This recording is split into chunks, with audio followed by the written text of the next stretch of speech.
Assalamualaikum warahmatullahi wabarakatuh. Apa kabar Bapak Ibu guru hebat dimanapun berada? Kenalkan saya Novi Delviana dari Sekolah Indonesia Mekah. Kali ini akan berbagi praktik baik tentang asesmen berbasis proyek dalam bentuk portofolio digital. Berdasarkan rapor pendidikan sekolah saya di tahun 2023, prioritas rekomendasi adalah pada karakter.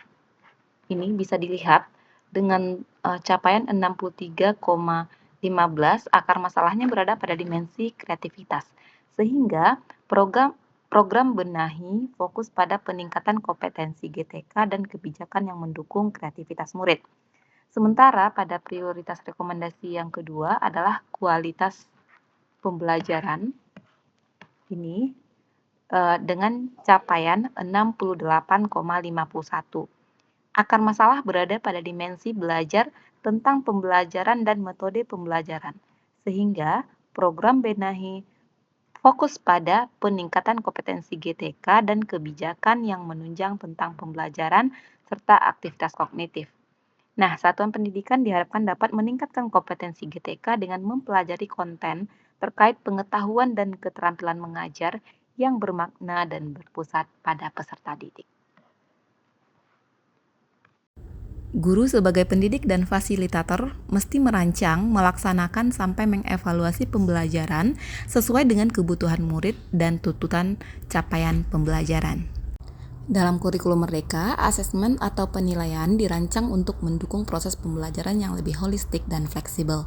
Beberapa jenis asesmen diantaranya mulai dari diagnostik, formatif, sumatif, autentik, reflektif, AKM, dan sosial emosional. Dalam kurikulum Merdeka, asesmen bukan hanya alat untuk mengukur hasil belajar siswa, tetapi juga sebagai instrumen untuk mendukung pembelajaran yang lebih bermakna, berkelanjutan, dan berpusat pada siswa. Maka, dalam pembelajaran saya memilih asesmen diagnostik di awal pembelajaran. Kemudian di antara sekian banyak jenis asesmen, saya lebih menitik beratkan pada asesmen proyek. Hal ini saya lakukan karena penerapan asesmen proyek pada akhir bab dalam pelajaran bahasa Indonesia dapat menjadi strategi yang efektif untuk mengukur pemahaman siswa secara holistik.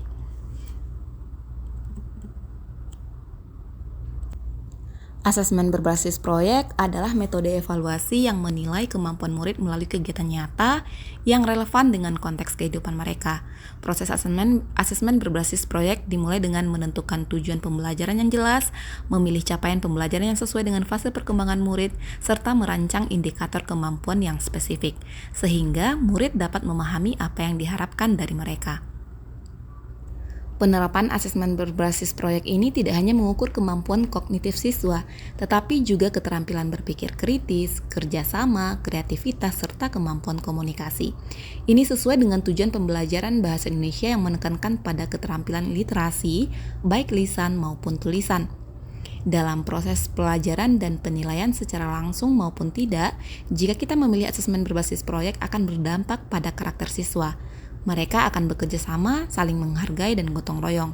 Selain itu, mereka juga terarah dan tertantang untuk menunjukkan diri dalam bentuk proyek-proyek yang kreatif, sehingga diharapkan mampu meningkatkan karakter dan kreativitas siswa dan tercermin pada kehidupan sehari-hari, sehingga juga akan berdampak pada hasil akhir, yaitu di rapor pendidikan tahun berikutnya.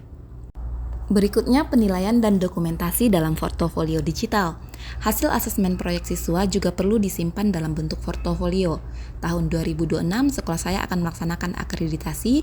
Salah satu hal yang menjadi catatan dalam visitasi akreditasi sebelumnya adalah bukti proses pembelajaran dan tagihan bukti-bukti tugas peserta didik berupa karya tulis ataupun tugas-tugas yang dibuat dengan memanfaatkan teknologi itu susah ditemukan. Oleh karena itu, sangat penting untuk menyimpan dokumen proyek hasil karya siswa yang bisa diakses dengan gampang, kapan saja, dan di mana saja.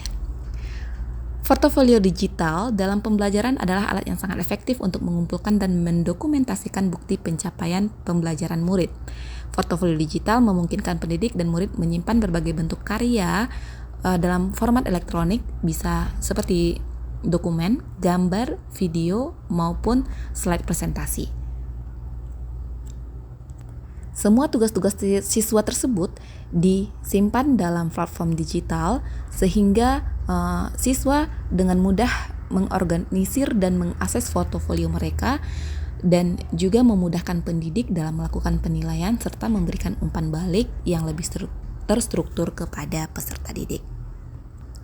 Selain itu, portofolio digital juga bisa mendukung keterlibatan orang tua dalam proses pembelajaran. Orang tua dapat dengan mudah melihat perkembangan dan pencapaian murid melalui akses ke portofolio digital. Kita tinggal mengirimkan linknya kepada orang tua dan barangkali juga bisa meningkatkan komunikasi antara pendidik dengan orang tua agar pendidikan anak lebih efektif dan bermakna.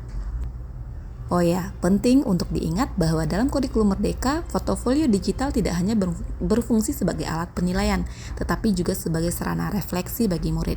Murid dapat merefleksikan proses belajar mereka, memahami kekuatan dan kelemahan mereka, serta merencanakan langkah selanjutnya dalam pembelajaran. Langkah-langkah yang saya lakukan di sini yaitu memilih platform digital. Platform digital yang saya pilih adalah Google Drive. Jadi, salah satu langkah yang bisa diambil untuk meningkatkan pembelajaran berpusat pada murid, membentuk karakter serta meningkatkan kualitas pembelajaran adalah dengan merancang asesmen berbasis proyek sekaligus portofolio, dan penerapan portofolio digital akan sangat bermanfaat karena selain untuk penilaian sekaligus bisa untuk dokumentasi pembelajaran yang telah ditempuh oleh murid. Sekian, terima kasih.